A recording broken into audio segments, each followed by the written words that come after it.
Hello दोस्तों, एक बार फिर से स्वागत है आपका दृष्टि आईएएस के UPSC special news on map programme में। मैं हूं केवल आपके सामने। बीते दिनों हमने बात की थी इंडिया की।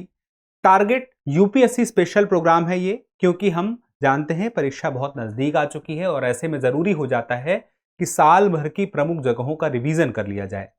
तो भारत की जितनी प्रमुख जगहें हैं हमने बीते एपिसोड में उस पर बात की थी कुछ, और अगले हफ्ते भी हम बात करेंगे। इस वजह से सवालों की संख्या थोड़ी सी ज्यादा होने वाली है और आज हम विश्व की प्रमुख जगहों के बारे में करेंगे मानचित्र पर आधारित प्रश्नों के माध्यम से चर्चा, और अगले सप्ताह भी प्रश्नों की संख्या दुगनी ही रहेगी। तो लगातार इस हफ्ते के शनिवार रविवार में आप लगातार देख रहे होंगे और अगले हफ्ते के शनिवार रविवार में आप देख रहे होंगे, जिससे कि आने वाली परीक्षा में आपकी तैयारी बेहतर हो सके। तो पूरा रिवीजन होगा सवालों के माध्यम से, एक एक करके सारे सवालों को देखना है। तो चलिए शुरू करते हैं। सबसे पहले हम देखेंगे किसके, इजराइल और हमास के आसपास के क्षेत्र को। अब देखिए, निम्नलिखित में से किन देशों की सीमा इराक से लगती है। अब यहां पे देखिए इराक की बात हुई है तो हमें पता होना चाहिए कि इराक एग्जैक्टली कहां पे है। तभी इन देशों के बारे में भी हमें पता होना चाहिए और उसके बाद हमें जवाब तक पहुंचना हो।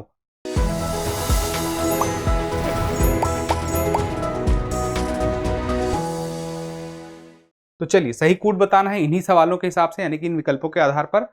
अब इराक देखिए कहां पे है, ये इराक है एशिया में। अब देखिए सीरिया, जॉर्डन, तुर्की, अजरबैजान, सऊदी अरब। सीरिया दिखता है, सीरिया दिखता है, ये सीमा बनती है। फिर उसके बाद देखिए जॉर्डन दिखता है, चलिए अब देख लीजिए जॉर्डन आपको दिख रहा है, यहां पे दिख रहा है। फिर उसके बाद देखिए अजरबैजान, तुर्की और सऊदी अरब देखना है। अब आप देखिए तो यहां पे तुर्की आपको दिख गया, ठीक है। अब उसके अलावा सऊदी अरब आपको ये दिख गया।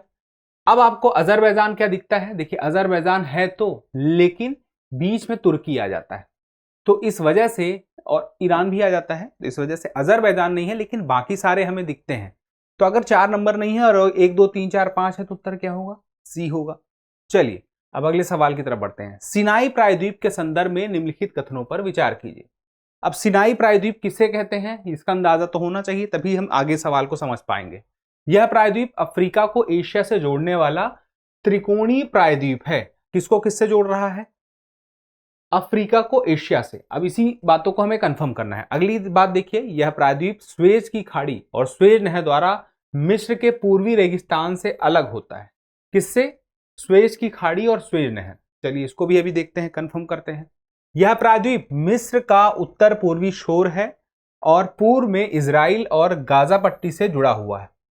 किसका है, मिस्र का उत्तर पूर्वी छोर है, और क्या कह रहा है, यह पूर्व में इजराइल और गाजा पट्टी से जुड़ा हुआ है। अब ये सारी बातें हमें कंफर्म करके यह तय करना है कि उपरोक्त में से कौन सा कथन सही है। केवल दो और तीन, केवल 1 और 3, या फिर 1 2 और 3। चलिए अब देखिए, यहां पे सिनाई प्रायद्वीप को सबसे पहले समझिए, कहां पे है इस नक्शे में, अंदाजा है, ये है, ये सिनाई प्रायद्वीप है, इजिप्ट का ही पार्ट है।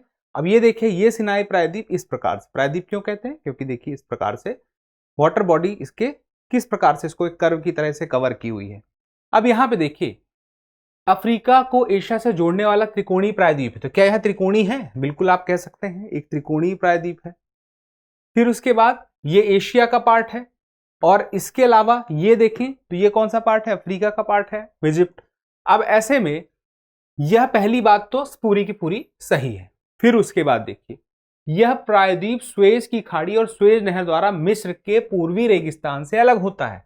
तो मिस्र का पूर्वी रेगिस्तान कहां पे है, क्या कहीं पे आपको दिखाई देता है, देखिए जो मिस्र का पूर्वी रेगिस्तान है वो इस क्षेत्र में है, और सिनाई प्रायद्वीप ये है। अब यहां पे देखिए तो स्वेज, गल्फ ऑफ स्वेज, और यहां पे स्वेज कैनाल।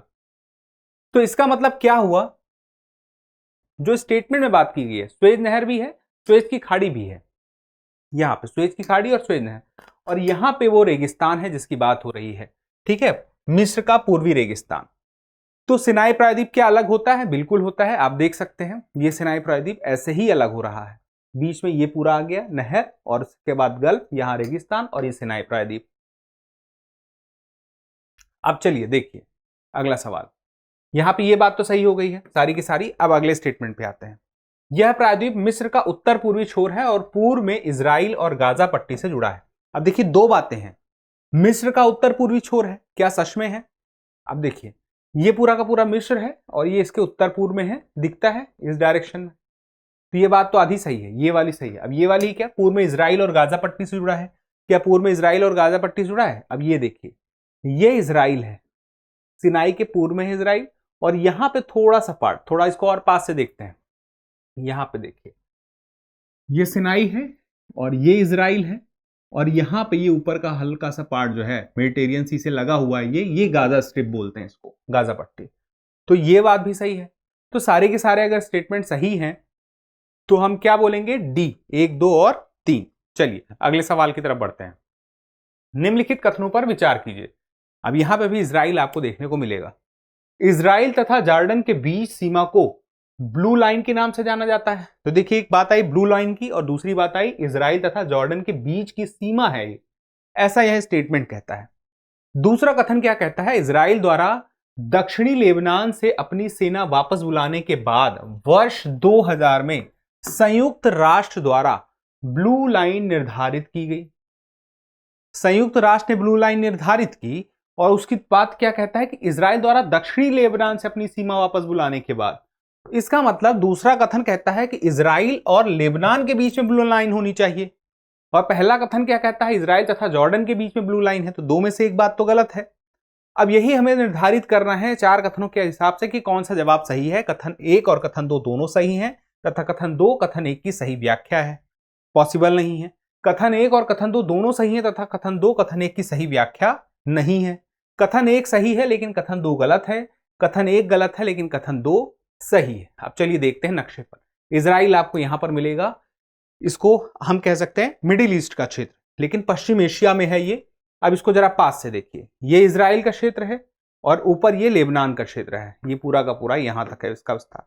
यहां पे आपको ब्लू कलर की जो लाइन दिख रही है, यही ब्लू लाइन है। तो कौन से दो देश हैं? लेबनान है और इजराइल है।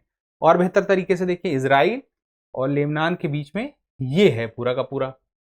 तो आप देखें तो जॉर्डन की बात तो कहीं आ ही नहीं रही, तो जॉर्डन नहीं होगा। तो हम जॉर्डन अगर नहीं है तो पहला स्टेटमेंट को तो सीधे सीधे खारिज कर सकते हैं। अब दूसरा जो है वो सही हो गया है कि इजराइल द्वारा दक्षिणी लेबनान से अपनी सीमा वापस बुलाने के बाद, सेना वापस बुलाने के बाद 2000 में संयुक्त राष्ट्र द्वारा ब्लू लाइन निर्धारित की गई। इसमें यह बात तो पता चलती है कि ब्लू लाइन इजराइल और लेबनान के बीच में है, अभी हमने देख भी लिया नक्शे में। लेकिन 2000 में, सन 2000 में क्या ऐसा हुआ था? सेना वापस बुलाई गई थी संयुक्त राष्ट्र के द्वारा। तो यस, विवाद हुआ था इजराइल और लेबनान के बीच में, और उसके बाद संयुक्त राष्ट्र की सेना के माध्यम से यहां पर शांति सुनिश्चित करने का प्रयास किया गया। सेना यहां से फिर कोशिश की गई कि वापस बुलाई जाए, और वापस बुलाने के बाद यह वापस क्यों बुलाई गई? वापस तब बुलाई गई जब इजराइल ने अपनी सेना को वहां से हटा लिया। तो इजराइल ने जब अपनी सेना को वहां से हटा लिया तो फिर उसके बाद संयुक्त राष्ट्र की सेना वहां से हटती है, और जब यह देखती है कि अब चीजें ठीक हो सकती हैं, उसी प्रयास में या उसी कड़ी में कहें तो ब्लू लाइन निर्धारित की जाती है। तो 2000 में ही निर्धारित की गई थी। ये तथ्यात्मक जानकारी बिल्कुल सही है और पूरी बातें अब सही हो चुकी हैं। पहला गलत है तो हम क्या बोलेंगे कि कथन 1 तो गलत है लेकिन कथन 2 सही है। डी हमारा सही जवाब हो गया। चलिए अगले सवाल की तरफ बढ़ते हैं। गोलान हाइट्स का संबंध किन देशों से है? यमन और सोमालिया, लेबनान और सीरिया, इजराइल और सीरिया, और इनमें से कोई नहीं। अब आप यहां पे देखिए, पिछले नक्शे पर ही आ जाइए, पिछले सवाल पे ही आ जाइए। तो पिछले सवाल में आप देखें तो यहां पे आपको ऑक्यूपाइड गोलान हाइट्स दिखेगा। ये पिछले सवाल में ही ये साइड में था। हम बात कर रहे थे यहां पे ब्लू लाइन इजराइल लेबनान पे। इजराइल के पूर्व में आप देखें तो यहां पे गोलान हाइट्स दिखाई देगा। सवाल इसी से बन गया है कि गोलान हाइट्स का संबंध किन देशों से है। अब आपको देखिए अंदाजा तो लग गया होगा, यहां पे आपको इजराइल दिख रहा है, जवाब का अंदाजा आपको लग चुका है। लेकिन इजराइल के साथ क्या सच में सीरिया है या कोई और देश है? तो हम ये कहने की इनमें से कोई नहीं। जरा देखते हैं पास से। ये गोलान हाइट्स है, ये इजराइल है, ये लेबनान की ब्लू लाइन है, ये गोलान हाइट है। मामला क्या है? मामला ये है कि 1967 में सीरिया के पास यह गोलान हाइट्स का क्षेत्र था, और इस पर पकड़ किसने बना ली? या यहां पर कौन पहुंच गया? इजराइल की सेना पहुंच गई। तो 1967 में गोलान हाइट्स पर किसने अपना शासन स्थापित करने की कोशिश किया? कहा जाए तो किसने अधिकार बनाने की कोशिश की? इजराइल ने। और उसके बाद अब हम कह सकते हैं 1967 में इजराइल के पास अब यह आ गया, और उसके बाद अब ये देखें तो सेपरेशन का एरिया कौन सा बन गया? अब ये बन गया सीरिया और इजराइल के बीच में, यहां पर जो अलग कलर में आपको दिख रहा है। तो गोलान हाइट्स का विवाद किन किन देशों के बीच में है? इजराइल और सीरिया के बीच में। यहां से सीरिया, जो इजराइल है वह सीरिया की राजधानी पर नजर बनाने के लिए इसे अपना महत्वपूर्ण स्थल मानता है। तो याद रखिएगा। चलिए, इसका जवाब हो चुका है, सी है। अब अगले सवाल की तरफ आते हैं। रूस यूक्रेन के आसपास के क्षेत्र से रहेगा। अब जरा सा ध्यान से देखिए, प्रायः समाचारों में देखे जाने वाले अवदीव्का, क्रामाटोर्स्क एवं ज़ापोरिज़िया क्षेत्र कहां स्थित हैं? यूक्रेन, अजरबैजान, रूस या सीरिया? ये सारे नाम आपने सुने होंगे अखबारों में बीते दिनों में। ये कहां हैं? ये सारे के सारे आपको मिलेंगे यूक्रेन में। देखिए, अवदीव्का यहां पे है, ज़ापोरिज़िया ये भी यूक्रेन के नक्शे में यहां पे मौजूद है, क्रामाटोर्स्क ये भी यूक्रेन के नक्शे में है। अब हुआ क्या है कि जो रूस यूक्रेन युद्ध चल रहा है उससे ये सारे क्षेत्र कहीं ना कहीं प्रभावित हुए हैं, इस वजह से ये चर्चा में रहे हैं। तो इनसे सवाल पूछा जा सकता है। और याद रहिएगा, रूस ने जब यूक्रेन के साथ युद्ध शुरू किया तो ये वो क्षेत्र थे जो प्रभावित हुए हैं। अगले सवाल की तरफ आते हैं। कभी कभी समाचारों में देखा जाने वाला क्षेत्र कोला प्रायद्वीप कहां स्थित है? यूक्रेन, रूस, भारत या मिस्र? कोला प्रायद्वीप का नाम आपने सुना होगा। इस नक्शे में आप देखें तो आपको कोला प्रायद्वीप यहां पर दिखाई देगा, लेकिन ये है कौन से देश का नक्शा? आसान है पहचानना, यह रूस का है। अब रूस के इस नक्शे को एक बार फिर से ध्यान दीजिए, अब अंदाजा लग गया। अब पास से देखिए, अब कोला पेनिनसुला, अब एक तरफ देखें तो इसके उत्तर में बेरेंट सी दिखाई दे रहा है और दक्षिण की तरफ देखें तो व्हाइट सी दिखाई दे रहा है। तो बेरेंट सी व्हाइट सी के बीच में है कोला पेनिनसुला, और यह कहां है? रूस में है। तो याद रखिएगा, जवाब इसका स्पष्ट है, सही जवाब है इसका बी। अगले सवाल की तरफ बढ़ते हैं। निम्नलिखित में से कौन सा सागर रूस की उत्तरी सीमा से नहीं लगता है? अब देखिए सवाल को समझिए, कौन सा सागर है जो रूस की उत्तरी सीमा से नहीं लगता है? तो बाकी लगते होंगे उत्तरी सीमा से, बाकी नहीं लगते होंगे, तो उसी हिसाब से जवाब मिलेगा 1 3 5 2 4 सॉरी 2 5 4 5 या इनमें से कोई नहीं। अब चलिए देखते हैं ये रूस का। अब देखिए सवाल क्या है, उत्तरी सीमा हम वही देख रहे हैं, ये पूरी उत्तरी सीमा है रूस की। अब कौन कौन से सागर हैं हम एक तरफ से देख लेते हैं। हमें तो ये जानना है कौन सा नहीं लगता उत्तरी सीमा से, तो ध्यान रखिएगा, सवाल को ध्यान से, नहीं लिखा है ना तो ध्यान रखिए है। अब देखिए बेरेंट सी दिख रहा है, अब देखिए बेरेंट सी ये लगता है, उसके अलावा कारा सी, लाप्टेव सी, अब देखिए कारा सी ये भी लगता है, लाप्टेव ये भी लगता है। अब उसके बाद देखिए, अब यहां पे आइए बेरिंग सी, और इसके बाद देखिए ओखोटस्क। अब यहां पे देखिए ओखोटस्क और बेरिंग सी। अब यहां पे थोड़ा सा ध्यान दीजिए, ये दोनों क्या उत्तरी सीमा पे लग रहे हैं? ये उत्तरी सीमा में है, उत्तरी में तो ये दोनों, ये तीनों थे, ये पूर्वी में आ जाता है। तो कौन सा है? ओखोटस्क है और उसके अलावा बेरिंग है, तो दोनों आ गए। और यही हमारा जवाब है कि उत्तरी सीमा से ये दोनों नहीं लग रहे हैं, ओखोटस्क और बेरिंग। तो 4 और 5 नहीं लग रहे हैं, तो उत्तर क्या हो गया? सी, 4 और 5। ठीक है, चलिए अगले सवाल की तरफ बढ़ते हैं। निम्नलिखित कथनों पर विचार कीजिए। जर्मनी से यूक्रेन पहुंचने के लिए कोई भी समुद्री मार्ग नहीं है। कहां से कहां पहुंचने के लिए? जर्मनी से यूक्रेन पहुंचने के लिए कोई भी समुद्री मार्ग क्या है? नहीं है। तो हमें देखना पड़ेगा क्या गुंजाइश है, क्या कहीं कोई रास्ता है, यह कंफर्म करना पड़ेगा। फिर जर्मनी से यूक्रेन जाने के लिए समुद्री मार्ग स्थलीय मार्ग की तुलना में कम से कम 5 गुना लंबा है। कहने का मतलब यह है कि अगर समुद्री मार्ग है तो वह 5 गुना लंबा है जर्मनी से यूक्रेन पहुंचने के लिए। अब देखिए, या तो ऊपर वाली बात सही होगी या तो नीचे वाली बात सही होगी, दोनों सही नहीं हो सकती है। तो अब जवाब देखते हैं, उपयुक्त में से कौन सा या कौन से कथन सही है या है? केवल एक, केवल दो, एक और दो, दोनों, ना तो एक ना तो दो। अब अंदाजा सवाल को देख के भी हो रहा है कि क्या जवाब नहीं हो सकता है, तो दोनों सही नहीं हो सकते हैं। चलिए अब देखते हैं, ये है जर्मनी और ये है यूक्रेन, इन दोनों के बीच में एक देश आता है पोलैंड। सीधे अगर स्थल मार्ग से जाएं तो ऐसे पहुंच जाएंगे, लेकिन अभी हमें यह देखना है कि कोई समुद्री मार्ग है या नहीं है। तो अब आप देखिए एक बार फिर से, ये हम जर्मनी में नॉर्थ सी से आगे बढ़ते हैं, फिर उसके बाद आगे बढ़ेंगे नॉर्थ अटलांटिक ओशन में, फिर आगे जाएंगे, फिर उसके बाद हम मेडिटेरियन सी से होते हुए ब्लैक सी तक पहुंचेंगे और फिर यहां से हम यूक्रेन पहुंच जाएंगे। ये पूरा का पूरा रास्ता था, बीच में रुकावट नहीं आई। क्या दूसरा स्टेटमेंट सही है? जर्मनी से यूक्रेन जाने के लिए समुद्री मार्ग स्थलीय मार्ग की तुलना में कम से कम 5 गुना लंबा है, कम से कम है। ये नहीं कह दिया कि सीधे सीधे 5 गुना, कम से कम है, मतलब ज्यादा भी हो सकता है, ये संभावना रखिएगा। तो अंदाजा आपको जो मैं बताऊं वो ये है, 10 गुने का फर्क है। लगभग 620 किलोमीटर जर्मनी से यूक्रेन पोलैंड के जो बीच का स्थल मार्ग है वह अगर क्रॉस करेंगे तो 620 किलोमीटर है, लेकिन अगर ये पूरा घूम के आएंगे तो लगभग ये 6,500 किलोमीटर है। कितना? 6,500 लगभग। तो आप देखिए कि यह लगभग 10 गुना के आसपास है। 620 का 10 करेंगे तो 6,200, तो ये 6,500 में आपसे बोला। तो यहां पे क्या बात हुई थी कि कम से कम 5 गुना है। अगर कम से कम है तो ज्यादा अगर हो गया तो चलेगा, स्टेटमेंट सही है। तो ज्यादा भी है, 10 गुना है तो भी ये सही है। पहला गलत, दूसरा सही, तो जवाब क्या होगा? बी, केवल 2, कोई डाउट नहीं। चलिए अगले सवाल की तरफ बढ़ते हैं। इस्तांबुल से टोक्यो तक की हवाई यात्रा के दौरान कौन कौन से देश क्रमशः रूस से सीमा साझा करते हुए दिखाई देंगे, क्रमवार बताइए। अब देखिए, रूस से सीमा साझा करते हुए दिखाई देंगे इस्तांबुल से टोक्यो जाते वक्त जॉर्जिया, अजरबैजान, कजाकिस्तान, चीन, मंगोलिया और उत्तर कोरिया। ये सारे नाम जो देख रहे हैं, जॉर्जिया, अजरबैजान, कजाकिस्तान, चीन, मंगोलिया, उत्तर कोरिया, यही सारे नाम नीचे भी आपको दिखेंगे, क्रम अलग अलग है। तो चलिए देखते हैं। इस्तांबुल से टोक्यो जाना है, इसका मतलब क्या हो गया? हमें तुर्की से आगे बढ़ना है, और तुर्की से हम आगे बढ़ते हुए कहां जाएंगे? हम जाएंगे टोक्यो, यहां पे है, जापान में। अब देखिए कितनी दूरी की यात्रा करनी है। तो अब देखिए शुरू करते हैं यात्रा।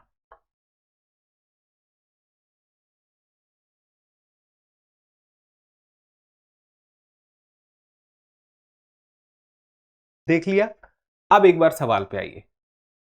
हवाई यात्रा के दौरान कौन कौन से देश क्रमशः रूस से सीमा साझा करते हुए दिखाई देंगे? अब देखिए फिर से, रूस से सीमा साझा करते हुए हमें दिखाई देने चाहिए। तो सबसे पहले हम अब ऑप्शन में देखिए, जॉर्जिया क्या हमें कहीं पे दिखता है? ये देखिए 1 नंबर पे जॉर्जिया, यहां पे। फिर उसके बाद अजरबैजान, यहां पे। फिर उसके बाद चीन को आप देखें तो ये चीन का है। कजाकिस्तान, फिर कजाकिस्तान है जो रूस से तीसरा है, और चौथा चीन है, यहां पे है। फिर उसके बाद चीन के बाद आगे बढ़ेंगे तो अब आप देखेंगे मंगोलिया। फिर उसके बाद उत्तर कोरिया, तो मंगोलिया मिल गया। फिर उत्तर कोरिया आपको कहां मिलेगा? यहां पे। अब एक बार फिर से देखिए, ठीक है, जॉर्जिया, अजरबैजान, फिर उसके बाद कजाकिस्तान, चीन, मंगोलिया, और फिर उसके बाद नॉर्थ कोरिया। ये सारा क्रम हमें कहां मिलता है? जॉर्जिया, अजरबैजान, कजाकिस्तान, चीन, मंगोलिया, नॉर्थ कोरिया। ये हमारा सही जवाब हो गया। चलिए आगे बढ़ते हैं अगले सवाल की तरफ। अफ्रीका महाद्वीप के विभिन्न देशों को कवर करेंगे यहां पर। अब सवाल है, लीबिया की सीमा निम्नलिखित में से किस देश से लगती है? अगर नहीं लगती है, लिखा होता तो ध्यान रखिएगा। मिस्र, सूडान, चाड, नाइजर या अल्जीरिया। अब देखिए नीचे दिए गए कूट का प्रयोग कर सही उत्तर चुनना है। केवल 1 और 2, केवल 2 और 3, 1 2 3 4 5 या 1 2 3 4 5। अब चलिए लीबिया को सबसे पहले देखिए। लीबिया कहां अफ्रीका में? इस जगह पर है, उत्तर में है, अफ्रीका के पास से देखते हैं। ये लीबिया आपको दिखाई दे रहा है। अब देखिए कौन कौन से, इजिप्ट यानी कि मिस्र, यहां पर सूडान, यहां पर चाड, यहां पर नाइजर, यहां पर अल्जीरिया, यहां पर ट्यूनीशिया। ये सारे के सारे सीमा बनाते हैं। अब यहां ऊपर क्या है? उत्तर में मेडिटेरियन सी है, और बीच में है ये आपका लीबिया जो अफ्रीका में है, उत्तर की तरफ है। अब चलिए सवाल की तरफ फिर वापस आते हैं। मिस्र, सूडान, चाड, नाइजर, अल्जीरिया, ये सारे मिले हैं, देख लीजिए। मिस्र ये इजिप्ट है, सूडान, चाड, नाइजर, अल्जीरिया, देखिए सारे नाम मिल गए। अगर सारे नाम मिल गए तो हम किस पे टिक करें? डी पे कर दें, 1 2 3 4 5। चलिए अगले सवाल की तरफ बढ़ते हैं। निम्नलिखित कथनों पर विचार कीजिए।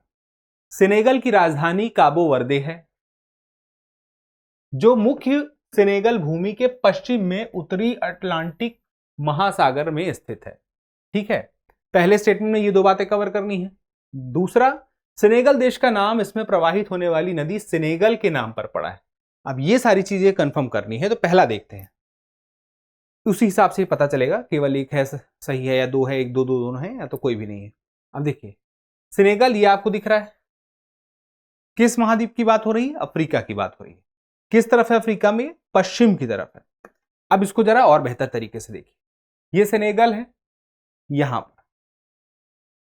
अब इसके बाहर की तरफ जाएं, यानी कि हम अटलांटिक ओशियन में जाएंगे, तो हमें काबो वर्दे यहां पर एक देश है, द्वीपीय देश है, वो मिलेगा।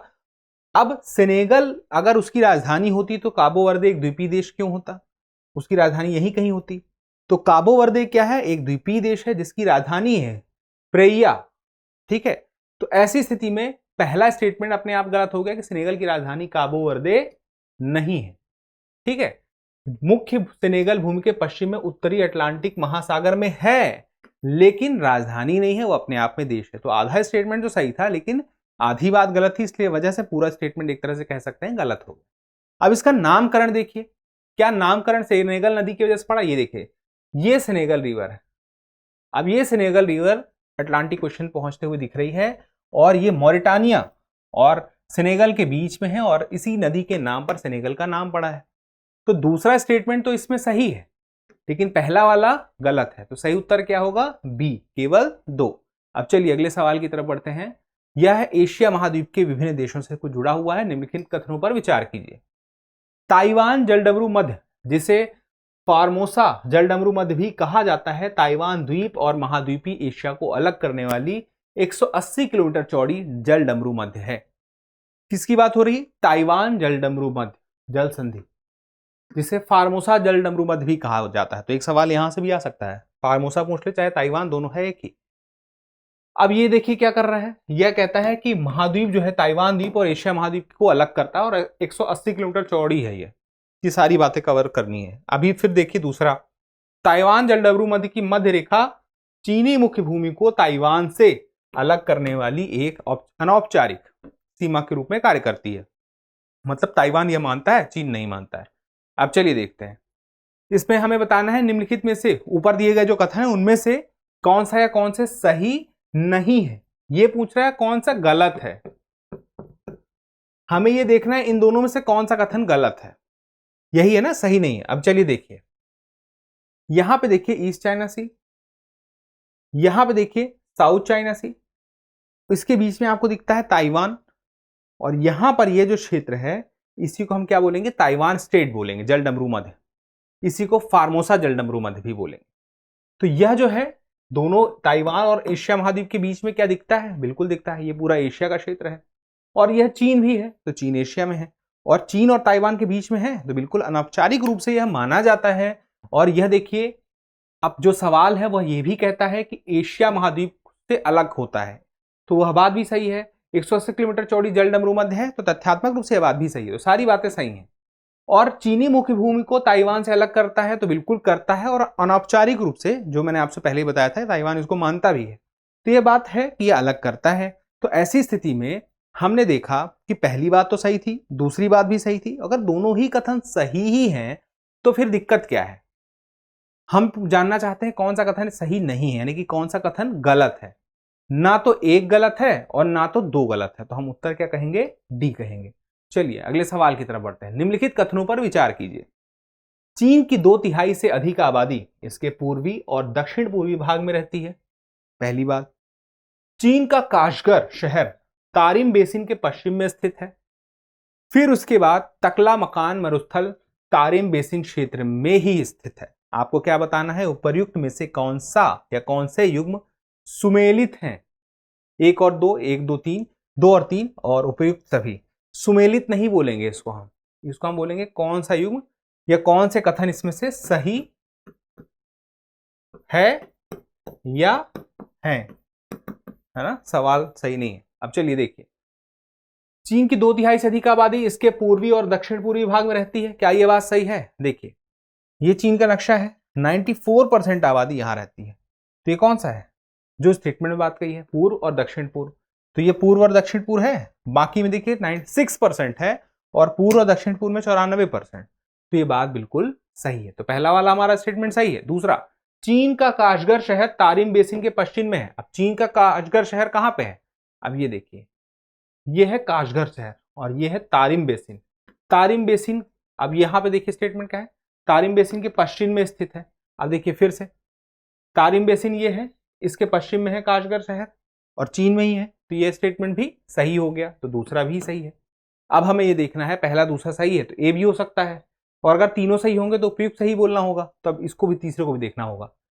तकला-मकान मरुस्थल तारिम बेसिन क्षेत्र में ही स्थित है। अब तकला-मकान मरुस्थल कहाँ पे है, ये देखिए, ये है तकला-मकान रिजर्व। और तारिम बेसिन जो यह क्षेत्र है, इसी को थोड़ा और पास से देखिए तो ये तारिम बेसिन का ही क्षेत्र है और यहीं पर तकला-मकान डेजर्ट है।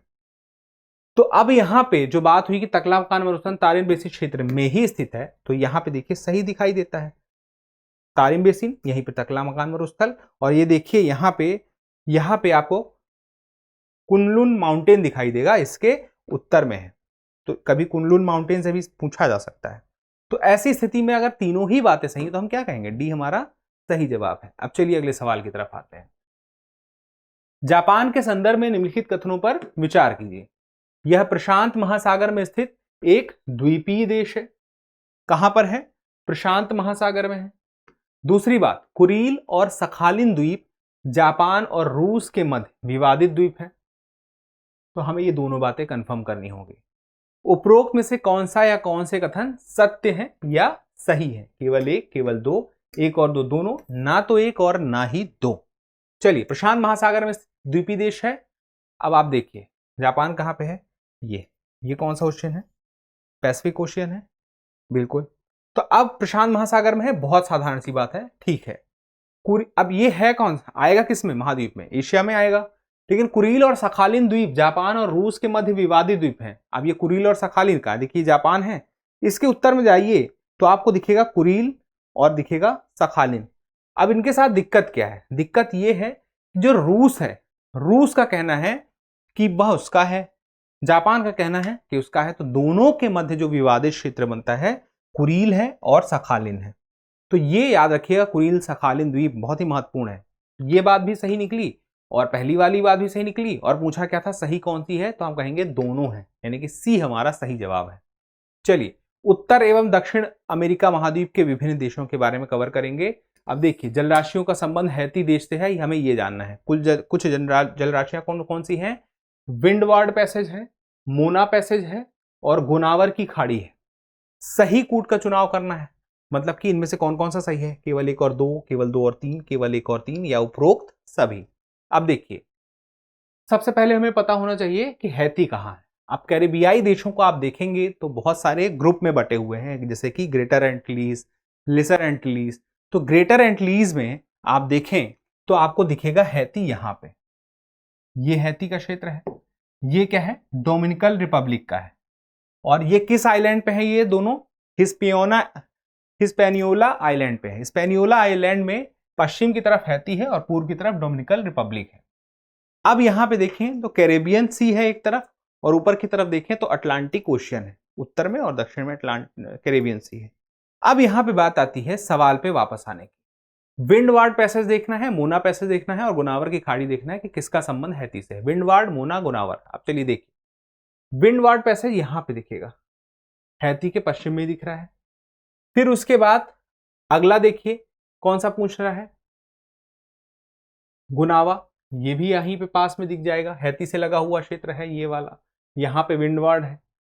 अब देखिए मोना पैसेज कहां है, मोना ये है डोमिनिकन रिपब्लिक के पूर्व में और प्लूटो रिको के पश्चिम, यानी कि डोमिनिकन रिपब्लिक और प्लूटो रिको के बीच में है। और हैती यहां पे है, डोमिनिकन रिपब्लिक के पश्चिम में है।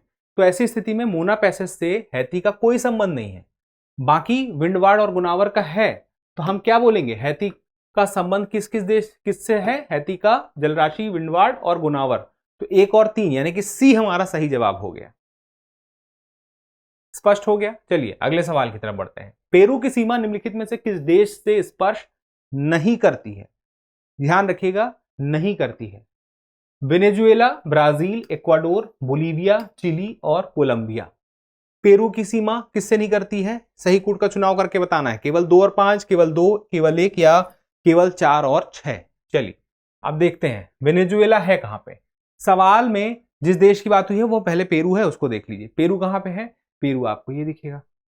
अब एक एक करके देखते हैं किसके किसके साथ में इसकी सीमा है, किसके किसके साथ में नहीं है। ऑप्शन में आपको ध्यान रखना होगा, एक एक करके देखते रहिएगा। Venezuela, Brazil, Ecuador. चलिए शुरू करते हैं एक तरफ से। अब देखिए इक्वाडोर, कोलंबिया, ब्राजील, बोलीविया, इसके अलावा आप देखिए तो चिली का भी है क्षेत्र थोड़ा सा दिखता है। वेनेजुएला यहाँ पे, वेनेजुएला यहाँ पर है, बीच में कोलंबिया आ गया, ब्राजील आ गया, पेरू तक इसकी पहुंच नहीं। तो ऐसी स्थिति में अब एक बार फिर से देख लीजिए, बोलीविया, ब्राजील, कोलंबिया, इक्वाडोर और यहाँ पे चिली भी है, इनके साथ बीच में है आपका पेरू। और ऐसी स्थिति में वेनेजुएला अगर नहीं है, एक ही देश नहीं है, तो उत्तर क्या होगा? हम कहेंगे केवल एक। तो केवल एक हमारा सही जवाब हो गया, सी, वेनेजुएला। ठीक है, चलिए ये स्पष्ट नहीं करता, अब आगे बढ़ते हैं अगले सवाल पे। एंटिलीज मयोरिस कुछ कैरेबियाई द्वीपों का समूह है, निम्नलिखित में से कौन सा देश इसमें शामिल नहीं है? क्यूबा, डोमिनिकन रिपब्लिक, उसके बाद जमैका और त्रिनिदाद एवं या एंड बोलेंगे टोबैको। अब टोबैगो, अब देखिए यहाँ पे एंटिलीज मेयोरिस में कौन कौन सा है ये हमें देखना है। कुछ कैरेबियाई द्वीपों का समूह, निम्नलिखित में कौन सा देश इसमें शामिल नहीं है? तो हमें कौन सा शामिल है ये भी पता होना चाहिए एंटिलीज मेयोरिस में। अब चलिए, एंटिलीज मेयोरिस का मतलब क्या हो गया? एंटिलीज मेयोरिस में आप देखें तो जो क्षेत्र है, आप क्यूबा देख लीजिए ये शामिल है, जमैका देख लीजिए ये शामिल है, उसके अलावा और कौन सा देश है यहाँ पे? क्यूबा है, जमैका है, डोमिनिकन रिपब्लिक है, देखिए डोमिनिकन रिपब्लिक ये भी शामिल है। लेकिन आप देखें तो ट्रिनिदाद एंड टोबैगो ये शामिल नहीं है। तो ऐसी स्थिति में कौन सा नहीं है? डी नहीं है शामिल। तो स्पष्ट है। सवाल है, निम्नलिखित कथनों पर विचार कीजिए। पेरू, बोलीविया और कोलंबिया 5-5 देशों से स्थलीय सीमा साझा करते हैं।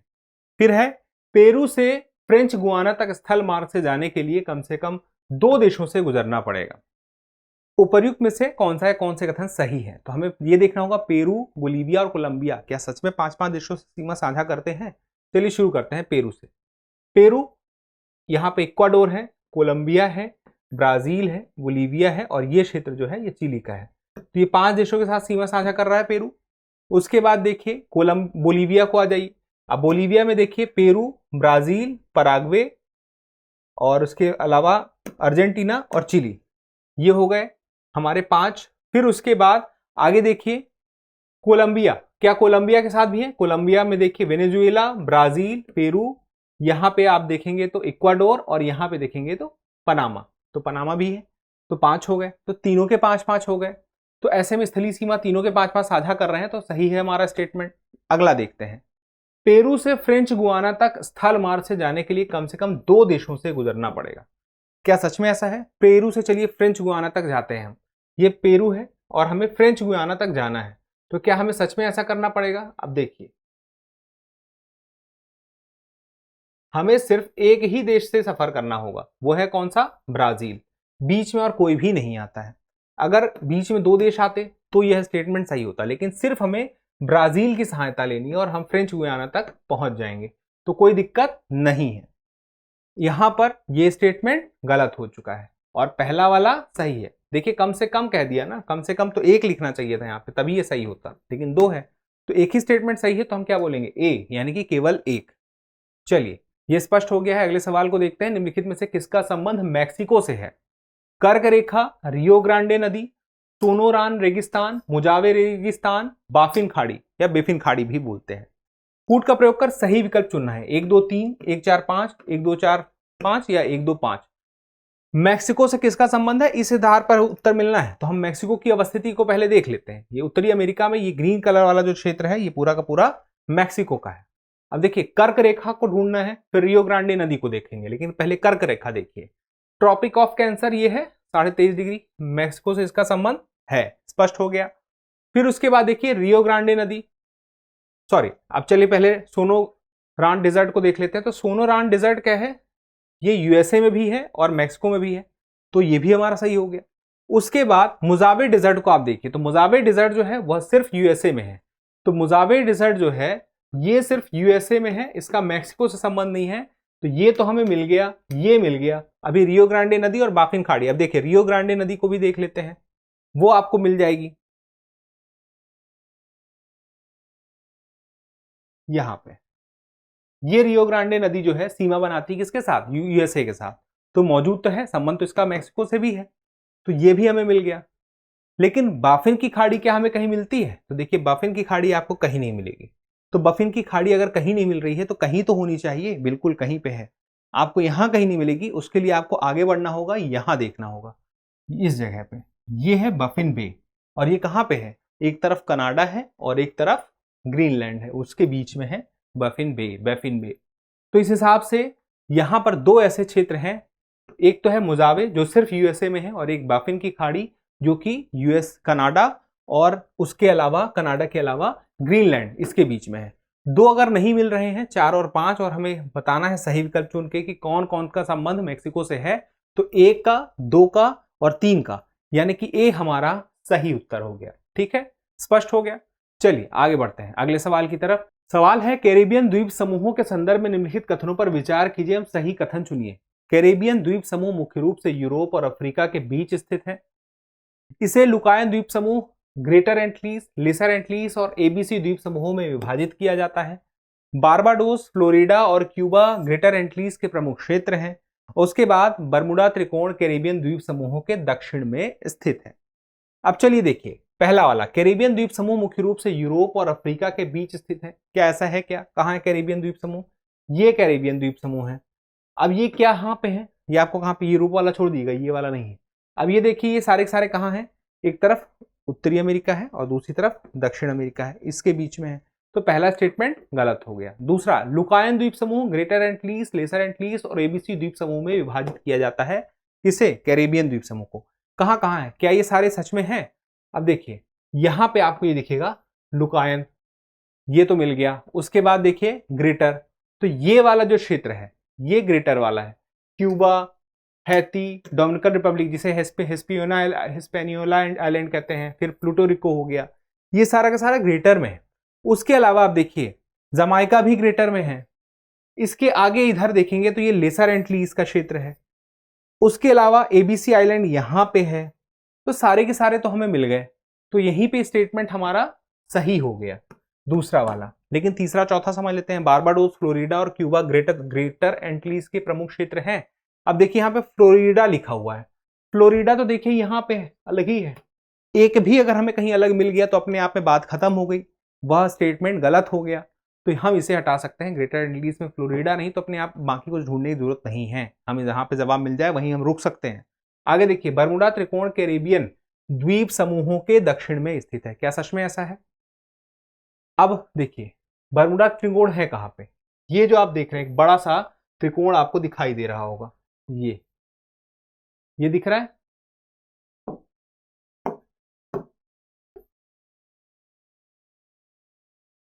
ये त्रिकोण जो है बरमुडा ट्रायंगल के रूप में जाना जाता है। और देखिए क्या बात कही गई है, बरमुडा त्रिकोण कैरेबियन द्वीप समूह के दक्षिण में है। ये कैरेबियन द्वीप समूह है सारे, ये कैरेबियन द्वीप समूह है सारे, इसके उत्तर में है, ऊपर की तरफ उत्तर है, तो उत्तर में है दक्षिण में नहीं, इसी वजह से स्टेटमेंट गलत हो गया। तो हमें सही जवाब मिल चुका था पहले ही, बी हमारा सही जवाब था। जवाब तक हम पहुंच चुके हैं और आखिरी सवाल तक भी पहुंच चुके हैं। यहीं पर बात समाप्त होती है। अगले हफ्ते हम फिर से target UPSC special news on map programme में मिलेंगे। फिलहाल के लिए इतना ही, तब तक के लिए स्वस्थ रहें, मस्त रहें और पढ़ते रहें। धन्यवाद। डियर व्यूअर्स, अपने एग्जाम की तैयारी को और बेहतर करने के लिए हमारे चैनल को लाइक, शेयर और सब्सक्राइब करना न भूलें।